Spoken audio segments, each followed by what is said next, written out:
কেইঘৰ বৰনামঘৰ গ'লোঁ আৰু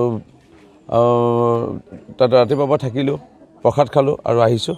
মই এটাই ভগৱানক প্ৰভুজনাক মই আবেদন কৰি আহিছোঁ বা অনুৰোধ জনাই আহিছোঁ যে প্ৰভু তুমি আশীৰ্বাদ কৰিবা আমাক যেন এনেকৈ 13 বছৰ বিয়াৰ পিছতো আজি নিজৰ পত্নীক ভাৰতীয় কৰিব নোৱাৰা বা ভাৰতীয় নকৰিলে এতিয়াও মুখ্যমন্ত্ৰী ডাঙৰীয়াই প্ৰশ্ন সুধি আছে সাংসদগৰাকীক তেওঁ আজিলৈকে তেওঁৰ সন্তান দুটি ভাৰতীয় নাগৰিক হয়নে ইংলেণ্ডৰ নাগৰিক নে আমেৰিকাৰ নাগৰিক এতিয়াও নক'লে। এতিয়াও সাহস নোহোৱা এনে সাংসদৰ যেন ইয়াত যিবোৰ এবছৰ আগত মিছা আফুৱা ভৰা কথাৰে ৰাইজে ঠগ খাইছিল, এইবাৰ যেন পঞ্চায়ত নিৰ্বাচনত তেনে ৰাইজে যেন আফুৱা ভৰা কথা যেন বিচলিত নহয়, ৰাইজে সুস্থিৰভাৱে ভোটদান কৰে আৰু ৰাইজৰ মংগল হয়, ৰাইজৰ ভাল হয়। কেন্দ্ৰত বিজেপি চৰকাৰ, ৰাজ্যত বিজেপি চৰকাৰ, বিজেপি বিধায়ক হিচাপে মই আছোঁ, কাম কৰাৰ ইচ্ছা প্ৰকাশ কৰিছোঁ। প্ৰায় 16 ঘণ্টা বা 18 ঘণ্টা ৰাইজৰ সেৱাত ভৰ্তি হৈ আছোঁ, ৰাইজৰ সেৱা কৰিব বিচাৰিছোঁ। সেইকাৰণে আৰু বেলেগ দলৰ যেন ইয়াৰ কোনো স্থান নহয়, ৰাইজৰ ভালৰ বাবে মংগলৰ বাবে তেনে এটা প্ৰাৰ্থনা কৰি আহিছোঁ। আৰু ফৰকাল বতৰ ৰাইজে বিচাৰিছে যে এটা ভাল সুস্থিৰ এখন চৰকাৰ যিহেতু কেন্দ্ৰৰ ৰাজ্যত আছে, ইয়াত পঞ্চায়ততো হয় আৰু ভগৱানেও সেয়া বিচাৰিছে, যাৰ কাৰণে বৰষুণ নাই আৰু ৰ'দো বেছি এটা গৰমো নাই, যাৰ কাৰণে স্বতঃস্ফূৰ্তভাৱে ৰাইজ ওলাই আহিছে। মই ভোটাৰ ৰাইজক ধন্যবাদ জনাইছোঁ আৰু মোৰ বিশ্বাস আমাৰ মৰিয়নি সমষ্টিত আমাৰ 21টা আঞ্চলিক পঞ্চায়ত তাৰ এটাতো আমি নিৰ্বাচন নোহোৱাকৈ বিনা প্ৰতিদ্বন্দ্বিতাৰে নিৰ্বাচন আমাৰ প্ৰাৰ্থী বিজয়ী হৈছিলে। বাকী আমাৰ এতিয়া 20টা আছে, 20টা আমাৰ ভাৰতীয় জনতা পাৰ্টি মিত্ৰজোঁটৰ NDA মিত্ৰজোঁটৰ আমাৰ প্ৰাৰ্থীসকলে নিশ্চয় জয়ী হ'ব। ইয়াৰ উপৰিও আমাৰ 4টা জিলা পৰিষদে আমাৰ প্ৰাৰ্থীসকল মোৰ বিশ্বাস আমাৰ জয়ী হ'ব। আৰু মোৰ মুখ্যমন্ত্ৰী ডাঙৰীয়াৰ দৰে মোৰ এটা সপোন, মুখ্যমন্ত্ৰী যেনে সপোন দেখিছে বা তেওঁ কৰ্মপন্থা হাতত লৈছে ভাৰতবৰ্ষৰ 5খন শ্ৰেষ্ঠতম ৰাজ্যৰ ভিতৰত অসমখনক লৈ যোৱা।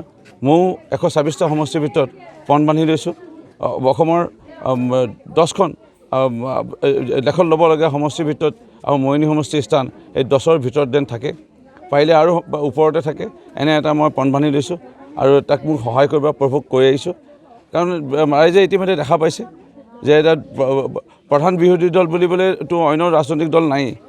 তেনেস্থলত যদি কংগ্ৰেছৰ ক'ৰবাত কিবা এটা আছে, সেই কংগ্ৰেছৰ যিজন নেতাৰ যে আজি যিটো স্বভাৱ বা চৰিত্ৰ বা তেওঁৰ যিটো নিজৰ মানে অস্তিত্ব প্ৰদৰ্শন ইতিমধ্যে কৰিছে আভুৱা ভৰা কথাৰে, এই কথাবোৰ লৈ পেলাই যেন মানুহে আৰু ঠগ নাখায়। কাৰণ এবছৰ হ'ল না হিন্দু না খ্ৰীষ্টিয়ান না মুছলিম না গাঁও না বাগান কোনো জাতি জনগোষ্ঠীৰ কি ধৰ্ম কি জাতিৰ কি অনুষ্ঠানত তেওঁক সাংসদ ৰূপে এই এবছৰে নামাতিল, কিন্তু ক'তো তেওঁ দেখা নিদিলে। তেওঁ ক'ৰবাত গৈ পেলাই ধেমাজিত আমি দেখা পাইছোঁ চেল্ফি তুলি আছে, তেওঁ দেখা পাইছোঁ ক'ত ডিব্ৰুগড় ক'ত তিনিচুকীয়া ক'ত গুৱাহাটীত তেওঁ নামাজ পঢ়ি আছে দেখা পাইছোঁ, কিন্তু ইয়াত তেওঁ আজৰি নাই যোৰহাট লোকসভা সমষ্টিৰ ৰাইজক দেখা দিবলৈ। তেনে ব্যক্তিৰ যিটো ৰাজনৈতিক দল সেই দলৰ যেন কথা বতৰাত যেন ৰাইজে ভুল নাযায়, তাকে ভগৱানক প্ৰাৰ্থনা কৰি আজি আহি পেলাই ভোটদান ইতিমধ্যে কৰিছোঁ।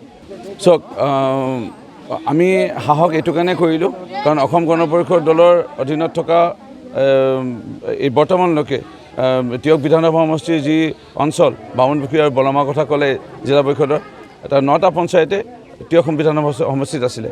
তাৰ গৰিষ্ঠ সংখ্যক লোকে অসম গণ পৰিষদ দলৰ বিশেষকৈ আমাক 50 বা 55% আমাৰ ভাৰতীয় জনতা পাৰ্টি দলত যোগদান কৰিলে বা আপক্ষীয়ভাৱে আমাক সহায় কৰি আছে।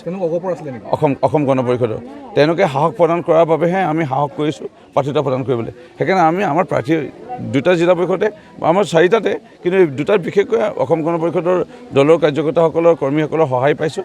আৰু ভৱিষ্যতৰ দিনত তেওঁলোকে গম পাইছে যে বিজেপি দলৰ বিধায়কজন আহিলে যেতিয়া বিজেপি দলতে থাকিব লাগিব আৰু মিত্ৰতাত যিহেতু আছোঁ, অসম গণ পৰিষদ দল ইতিমধ্যে গ'লেই বুলি ক'লে ভুল নহ'ব মৰিয়নি সমষ্টি এই অঞ্চলৰ পৰা।